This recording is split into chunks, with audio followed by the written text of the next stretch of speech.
हर खबर पर होगी आपकी पकड़। डाउनलोड कीजिए एबीपी लाइव ऐप।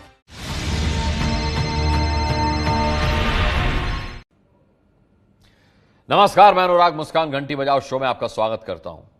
पिछले कुछ दिनों से आप जब भी टीवी खोलते होंगे तो पहले रिया चक्रवर्ती और अब कंगना रनौत से जुड़ी खबरें ही नजर आती होंगी, है ना?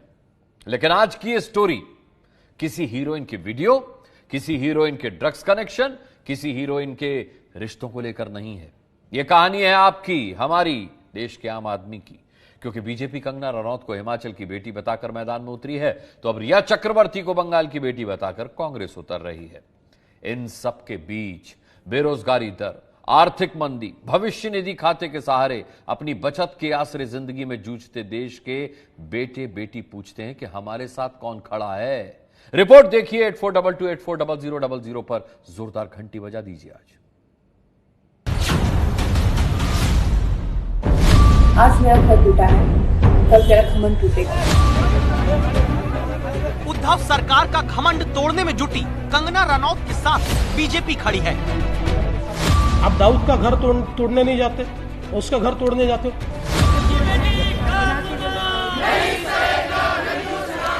और जब कंगना रनौत को हिमाचल की बेटी बताकर बीजेपी महिला मोर्चा सड़क पर इंसाफ दिलाने उतरता है, तब कोरोना के संकट में नौकरी छूट जाने से परेशान लखनऊ की प्रिया पूछती हैं, हमारे साथ कौन खड़ा है। या तो मैं जा करके कहीं कूद करके जान दे दूं परिवार सहित, या तो यही कर लूं। तो गवर्नमेंट इसका भी तरीका बता दे मुझे कि क्या करना है। फिर कल को ये ना हो जाए कि नहीं आपने आत्महत्या की कोशिश की तो ये धारा लग गई आपको। सत्यमेव जयते।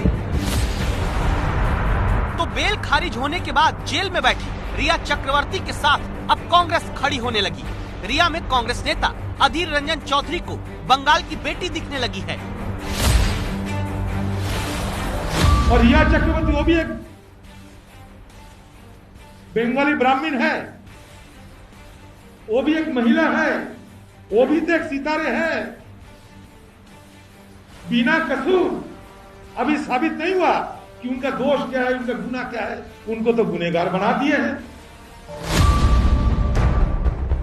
तो जब पश्चिम बंगाल कांग्रेस की कमान संभालने वाले अधीर रंजन चौधरी को रिया चक्रवर्ती में बंगाली ब्राह्मण दिखने लगता है, और रिया चक्रवर्ती वो भी एक बंगाली ब्राह्मण है,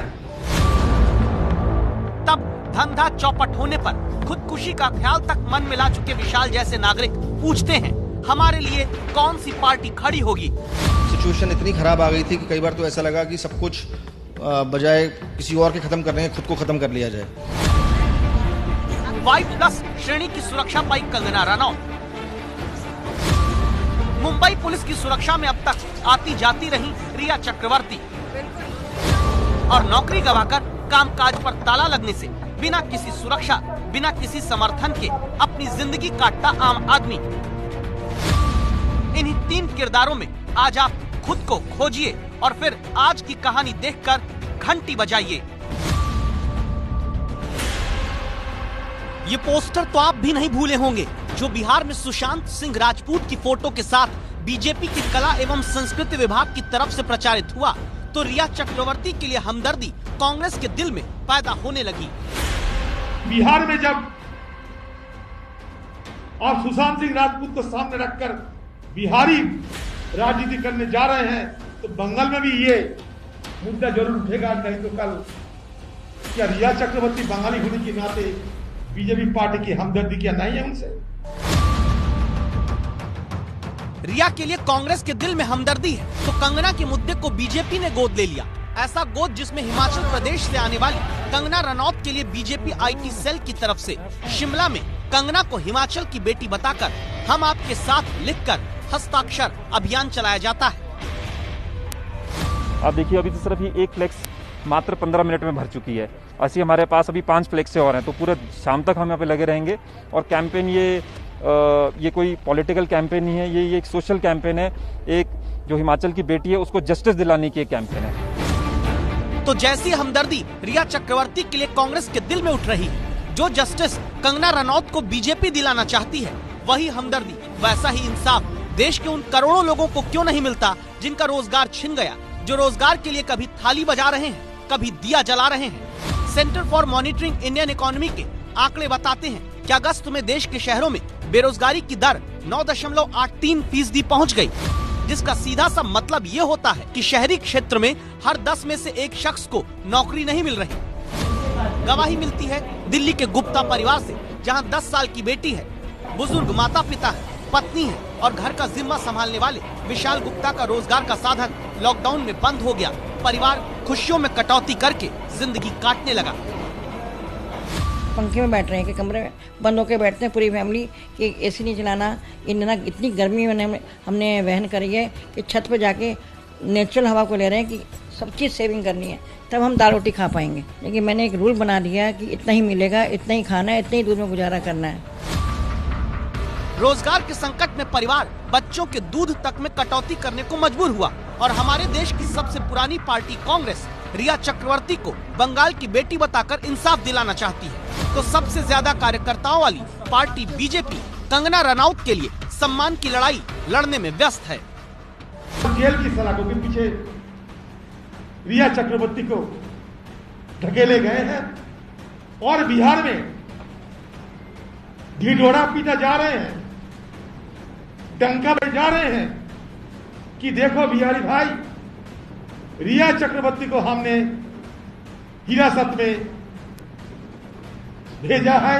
अगर इलीगल कंस्ट्रक्शन है तो जरूर कार्रवाई होनी चाहिए, लेकिन सबके साथ ये कार्रवाई होती तो निश्चित रूप से उचित कार्रवाई होती। किसी ने आपके खिलाफ बात कही, इसलिए जब आप कार्रवाई करते हो तो ये कायरता है, बदले की भावना है और महाराष्ट्र में इस प्रकार की भावना का कोई सम्मान नहीं हो सकता।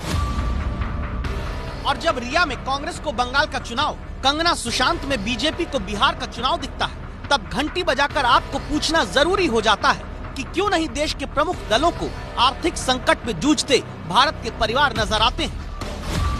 अप्रैल से अगस्त के बीच 94 लाख से ज्यादा लोगों ने अपने भविष्य निधि के खाते से पैसा निकाला है। लॉकडाउन में नौकरी छिन जाने से लाखों लोगों ने 35,000 करोड़ रुपए भविष्य निधि से निकालकर अपना घर चलाना जरूरी समझा है। भोपाल के संजय विश्वकर्मा उन्हीं लाखों लोगों में से एक है जिनकी BHEL के ठेके पर चल रही नौकरी छूटी, अंतिम सहारा भविष्य निधि का पैसा बना। इसलिए लास्ट उपचार यही था कि मैं EPFO और जो मेरी पेंशन वगैरह जो भी चीज़ें हैं, मैं उसका पैसा लमसम में निकाल के जो मेरी आर्थिक स्थिति को ठीक करने के लिए पैसे चाहिए था, उसके लिए मैंने UN के द्वारा ऑनलाइन अप्लाई किया और उसका solve with in 3 to 4 days के बीच में मेरा प्रॉब्लम सॉल्व हुआ, मेरे अकाउंट में पैसा आया। कोरोना के इस मुश्किल वक्त में लोगों के काम आया है उनका भविष्य निधि खाता। यदि हम मध्य प्रदेश की ही बात करें तो पिछले 5 महीनों में मध्य प्रदेश में तकरीबन 96,000 लोगों ने 180 करोड़ रुपए से ज्यादा पैसा विड्रॉ किया है अपने इस खाते से, यानी कि लोगों ने इस पैसे से अपने घर का खर्चा चलाया है। लेकिन ऐसे वक्त में देश के बेटे बेटियों की जगह राजनेताओं को कंगना और रिया की चिंता ज्यादा है। RPI आठवले के नेता रामदास आठवले कंगना के घर गिरने का मुआवजा दिलाने की मांग राज्यपाल से कर चुके हैं। कांग्रेस नेता अधीर रंजन चौधरी रिया को बेकसूर बताकर इंसाफ चाहते हैं। यूपी से बीजेपी विधायक नंद किशोर कंगना के लिए जेट प्लस सिक्योरिटी की मांग गृह मंत्रालय से करने की चिट्ठी लिख चुके हैं। कांग्रेस नेता अधीर रंजन को रिया और उसके भाई की गिरफ्तारी पर दुख होता है। रिया का मुद्दा कहते हैं बंगाल में भी उठेगा। उनके पिता वो भी हमारे हिंदुस्तान की फौज की एक बड़ा ऑफिसर, लेफ्टिनेंट कर्नल शायद बड़ा पद संभालने वाला एक ऑफिसर है, हमारे फौज की मिलिट्री ऑफिसर है।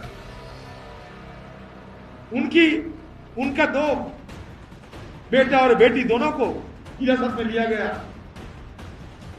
उनको भी न्याय मांगने का अधिकार है। क्या मुंबई में दाऊद इब्राहिम की इमारत को 15 साल पहले नोटिस देकर भी आज तक BMC नहीं गिरा पाई? और कंगना रनौत के दफ्तर में अवैध निर्माण को 24 घंटे के अंदर उद्धव ठाकरे की पार्टी से शासित BMC ने बदले की कार्रवाई में डहा दिया। महाराष्ट्र में चल रही अवैध राजनीति की घंटी बजाने वाली रिपोर्ट अब आप देखिए। एक तरफ दाऊद इब्राहिम से जुड़ा हुआ घर, दूसरी तरफ कंगना रनौत का दफ्तर। इन 2 तस्वीरों में एक समानता है। समानता एक नोटिस की, समानता BMC की, समानता BMC में शिवसेना के कब्जे की। और अंतर सिर्फ ये कि बीएमसी की जिस नोटिस के कारण कंगना के दफ्तर में अवैध निर्माण 24 घंटे में जेसीबी से तोड़वा दिया जाता है, उसी बीएमसी के 15 साल पुराने नोटिस के बाद भी आज तक मुंबई के पाक मोडिया स्ट्रीट में दाऊद इब्राहिम से जुड़ी इमारत खतरनाक हालत में खड़ी है, क्योंकि उद्धव ठाकरे की पार्टी शासित बीएमसी आज तक दाऊद से जुड़ी इस इमारत को नोटिस देकर भी तोड़ नहीं पाई। आप दाऊद का घर तोड़ने नहीं जाते, उसका घर तोड़ने जाते। क्या सच यही है कि दाऊद का घर उद्धव ठाकरे की बीएमसी नहीं तोड़ती, कंगना का दफ्तर तुरंत तोड़ दिया? इस सच को जानने के लिए मुंबई, अंडरवर्ल्ड और महाराष्ट्र की राजनीति को सबसे लंबे अरसे से कवर कर रहे टीवी न्यूज पत्रकार एबीपी न्यूज संवाददाता जितेंद्र दीक्षित की साल 2005 की दाऊद से जुड़ी इमारत में घुसकर की गई रिपोर्ट से सुनिए। मैं इस वक्त हूँ दक्षिण मुंबई की पाक मोडिया स्ट्रीट में और ये है इस गली की इमारत नंबर 33। बताते हैं कि किसी वक्त में यहाँ अंडरवर्ल्ड डॉन दाऊद इब्राहिम अपने परिवार के साथ रहता था। इस इमारत को हाल ही में मुंबई महानगर पालिका ने खतरनाक घोषित कर एक नोटिस जारी किया था।